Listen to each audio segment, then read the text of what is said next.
Eu, primeiramente, queria agradecer aqui ao Ministério Público Federal, às instituições universitárias e a todas as instituições que participaram da organização desse evento, desse debate. Então, especialmente ao doutor José Godoy, em nome do MPF, e ao professor Fernando Joaquim, meu colega de Universidade Federal, meu amigo. Então, é, desde já, os meus agradecimentos. Queria pedir, eu até diria um desconto de estudante, mas muito mais do que isso, no elogio da doutora Daniela Lucena, a quem eu agradeço, cumprimento todos aqui presentes, enfim, pessoas conhecidas, pessoas queridas, Cláudio Honor. Eu acredito que o Vitor Queiroga, do Ministério Público Federal, também está presente, um amigo de longas datas, que, aliás, há muito tempo eu não vejo. Bom, mas cumprimentos à parte, eu queria também pedir desculpas por não estar presente. Na verdade, eu estou desde ontem muito febril, estou acamado com virose, enfim. Então, somente por isso, e lamento demais, não estar presente aí com vocês, embora eu esteja na cidade, na verdade. Mas, como o tempo é curto, então, e já está avançado, então eu vou tentar ir aqui direto ao tema, que, no meu caso, é sobre o licenciamento ambiental e as energias renováveis. Eu vou pular as questões básicas, né, do assunto para tentar ir direto aos pontos polêmicos.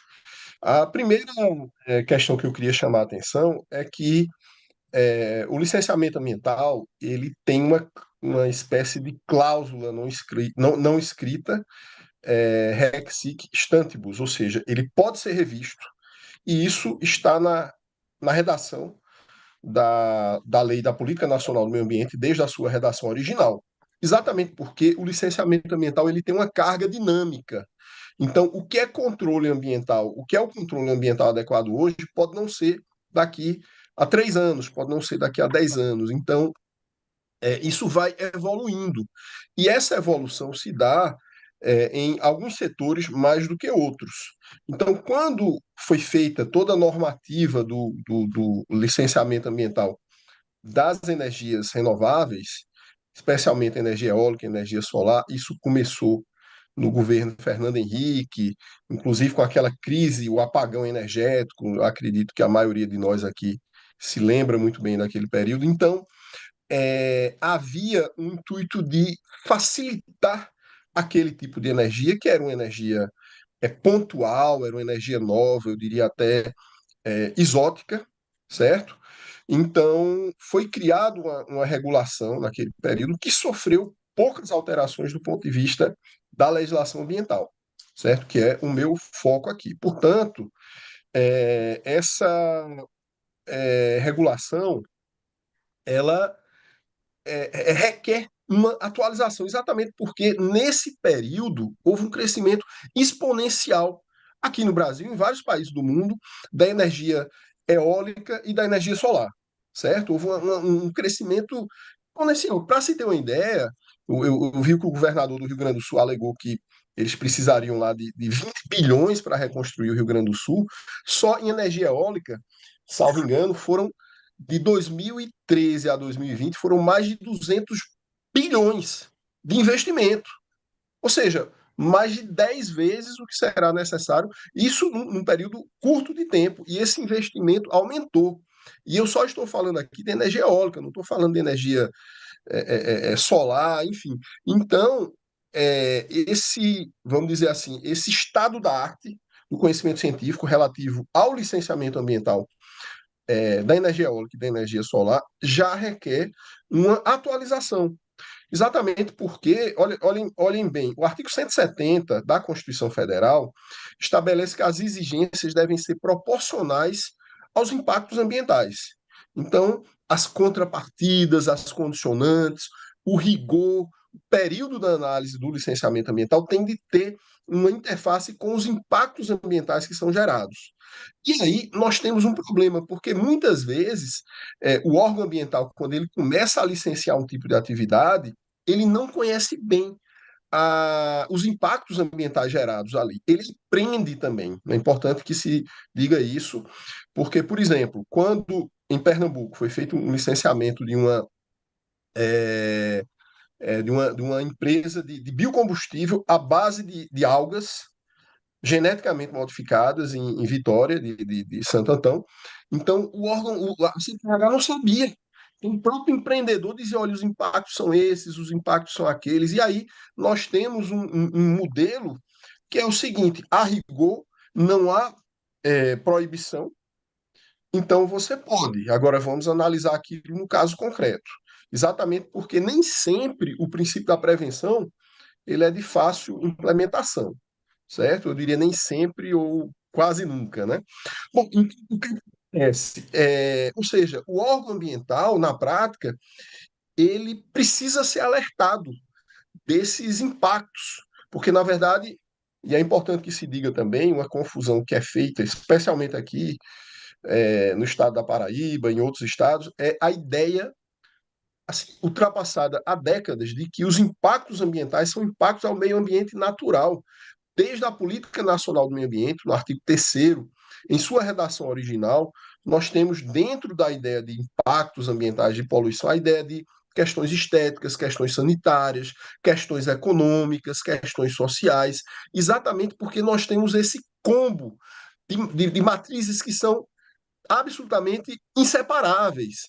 Então, por exemplo, quando a gente tem esse desastre ambiental do Rio Grande do Sul, esse desastre ambiental da Braskem, lá em Maceió, ou lá da Samarco, lá em Mariana, vejam, nunca são desastres ambientais, apenas são desastres sociais, psicológicos, psiquiátricos, sanitários, são desastres culturais, são desastres urbanísticos, são desastres em matéria de infraestrutura, são desastres do ponto de vista da memória, do afeto.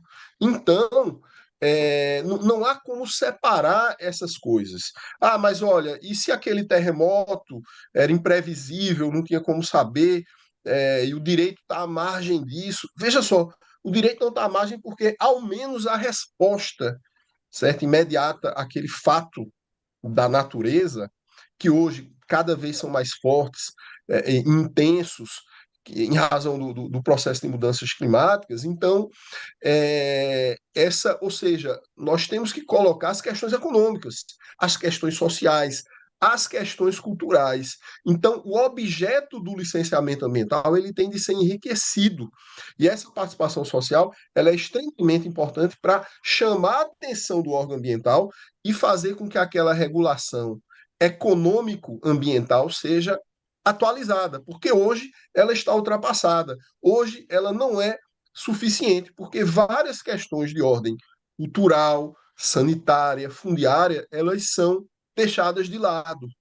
Então, nós temos além, mas olha, tem a poluição sonora, tem a poluição visual. Aí tem gente que diz, olha, mas é o visual, mas eu acho bonito, fulano acha feio. Mas é uma questão de identidade cultural, é uma questão mais profunda. Então, é a identidade, a paisagem da identidade, é a quebra de um modelo fundiário que já era complicado e que fica ainda mais é, é, perverso, porque o que acontece muitas vezes é uma espécie de gentrificação rural.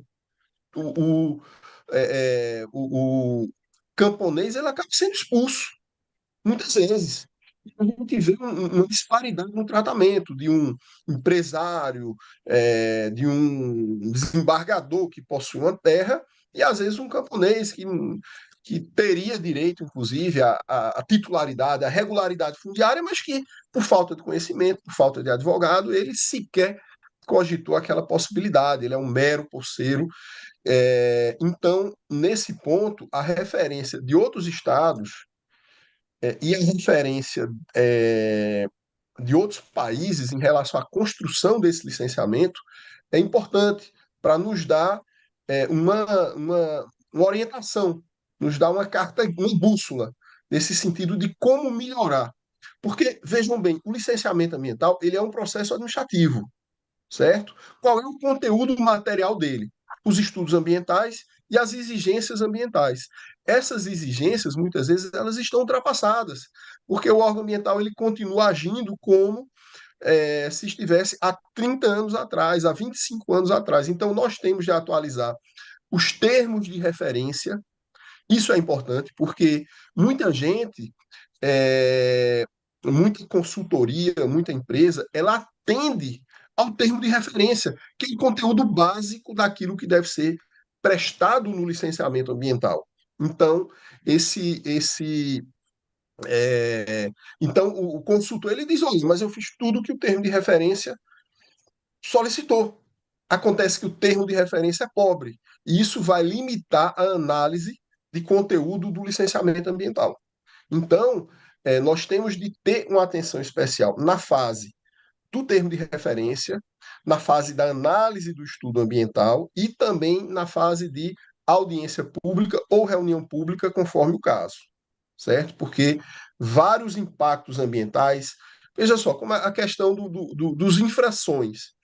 Então, quando começou o modelo de licenciamento desse tipo de atividade, vinha esse conhecimento. Então, a gente precisa atualizar isso. Os primeiros estudos, muitas vezes, não levavam em consideração o impacto na fauna silvestre migratória.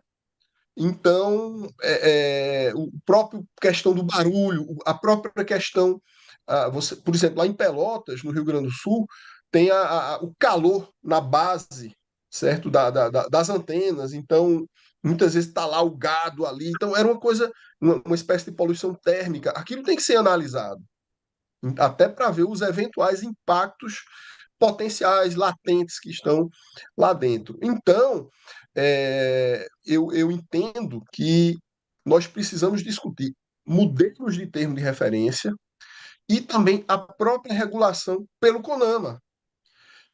Então, por exemplo, muitas vezes a gente tem um licenciamento simplificado, um licenciamento compactado, é, licença prévia e licença de instalação, ou então aglutinadas, ou então de forma simultânea. Então, ele pede, ao mesmo tempo, a licença prévia e a licença de instalação.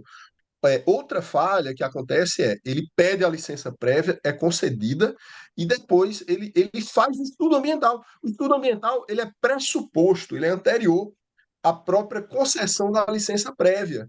Porque, olha só, a licença prévia, no modelo brasileiro, é a licença que atesta a concepção e a viabilidade do empreendimento. Como é que pode ser concedida se o estudo ambiental, que em tese vai verificar se o empreendimento é adequado ou não, ele ainda não foi feito. Então, evidentemente, há toda uma série de questões que são mal colocadas e que devem ser revistas e aperfeiçoadas. Outra questão também, muito importante para se fortalecer o licenciamento ambiental de energia, de energias renováveis, e vejam que nós estamos tratando de uma questão extremamente simbólica.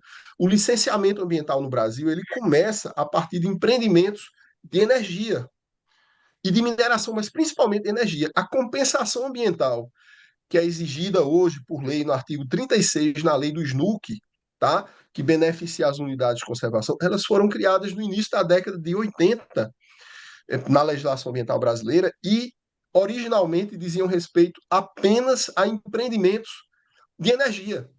Ou seja, o DNA, é a viga mestra da discussão do licenciamento ambiental a questão da energia. E aí, evidentemente, não se esperava um crescimento tão galopante, tão é, exponencial, né, da energia eólica. Hoje a gente vê, inclusive, PEC para cobrar o uso da energia, o uso do sol. Tem toda uma discussão, né, jurídica nesse sentido, exatamente porque as matrizes energéticas tradicionais hoje em dia se sentem claramente incomodadas em razão do crescimento da energia eólica, da energia solar, até do biogás e dos modelos que também se fazem presentes.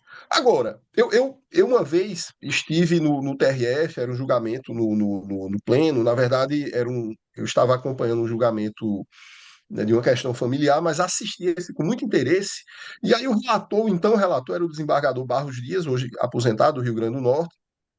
Por sinal, ele era um ótimo juiz, mas nesse caso específico, eu me lembro que ele falava o seguinte: olha, o Ministério Público Federal está questionando aqui alguns impactos ambientais, mas tudo que a gente quer é combater as mudanças climáticas. Ou seja, o discurso dele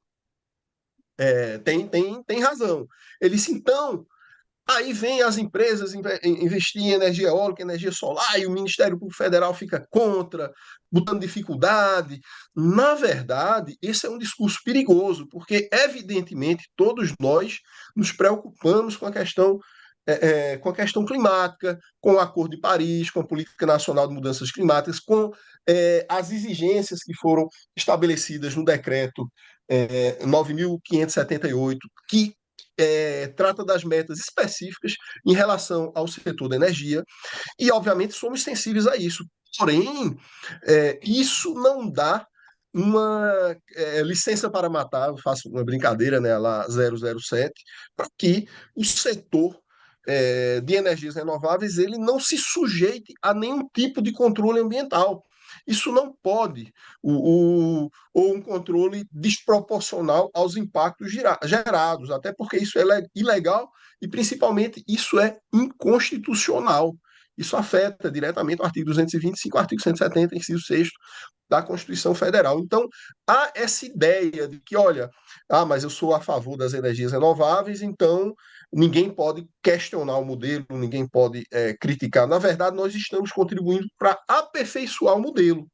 E é importante que, além da questão climática, a discussão no direito ambiental ela sempre parte da ideia do princípio holístico.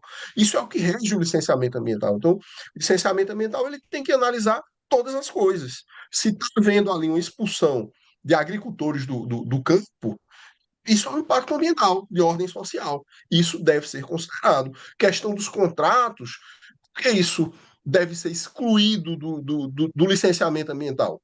A ANEEL trata disso. Está à margem do sistema regulatório. Então, essas coisas podem e devem ser trazidas para o licenciamento ambiental, especialmente nós temos um bioma, que é a Caatinga, é o meu bioma de origem, e que é o bioma mais suscetível às mudanças climáticas e que está sendo atacado de maneira forte, e ele não tem o apelo que tem a Mata Atlântica, ele não tem o apelo que tem Pantanal, ele não tem o sex appeal que tem a floresta amazônica.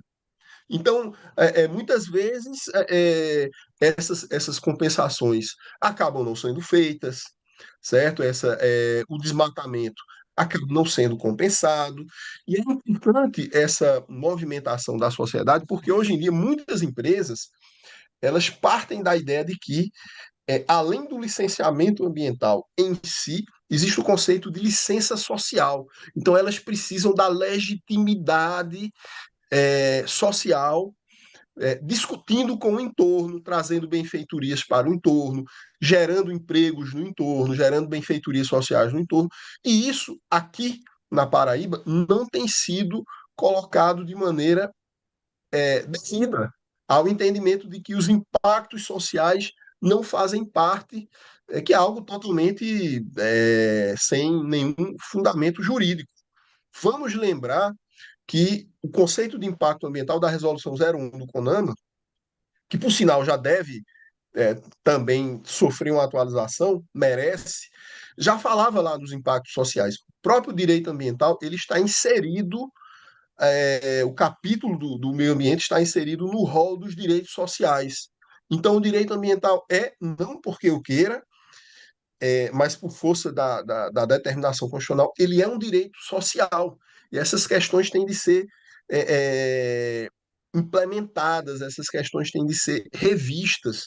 Então, é importante fazer um modelo, ou seja, qual o licenciamento ambiental que nós queremos, o que é viável, quais as contrapartidas sociais, que a gente quer contra contrapartidas econômicas, contrapartidas ambientais, distanciamento, é, tem como diminuir o som, tem a questão de sombra, questão de paisagem. Inclusive, hoje, a ideia de paisagem não é mais a de 20 anos atrás. A paisagem ela também envolve um todo, ela também parte de uma ideia holística. Então, eu tenho uma paisagem, ela não é mais visual.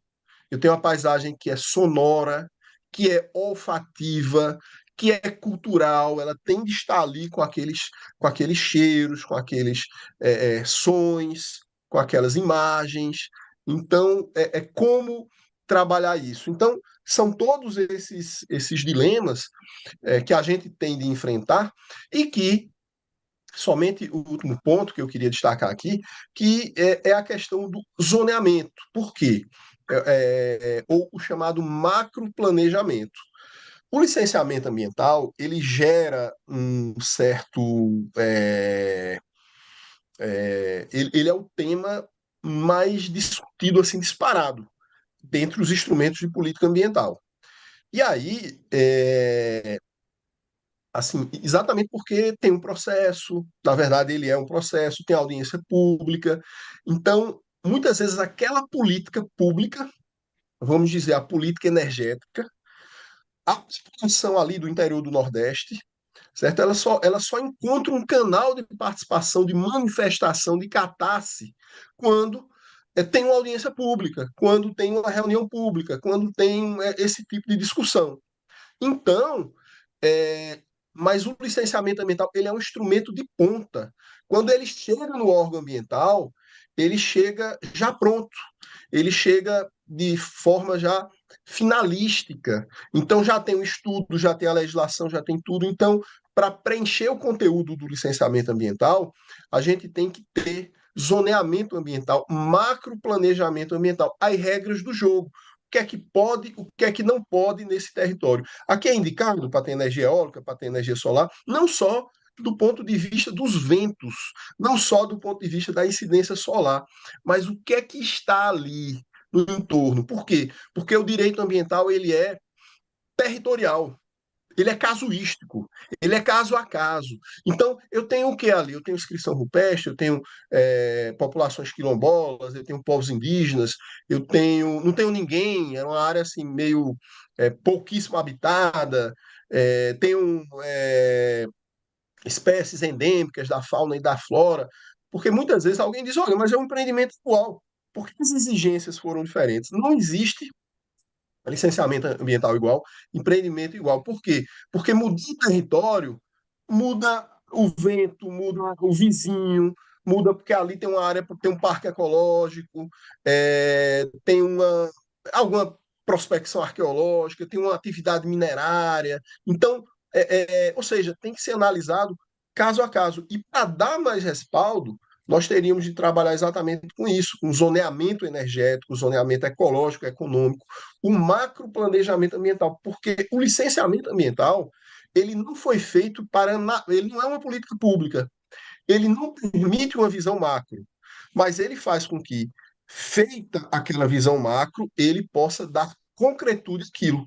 Então, muitas vezes o licenciamento ambiental é falho porque a regulação precisa se atualizar, como é o caso, porque não existe um macro planejamento ambiental do território. Então, de forma rápida, acho até que eu ultrapassei um pouquinho o meu tempo, eu coloco essas questões, fico à disposição. Quem quiser depois entrar em contato comigo, além do meu contato, eu estou à disposição pelo Instagram, pelo LinkedIn, sempre respondo. E eu, mais uma vez, peço desculpas por não ter ido presente. Na verdade, desde ontem estou com febre, enfim, virose, essas coisas todas, né? Uma dor na garganta. E interessante, né? Exatamente porque é, venho falar aqui, já começo a me sentir melhor, porque coisa de professor. Então, obrigado, doutora Daniele, obrigado, doutor Godoy, obrigado, professor Fernando Joaquim e todos aqui presentes. Fico à disposição. Nós que agradecemos, doutor.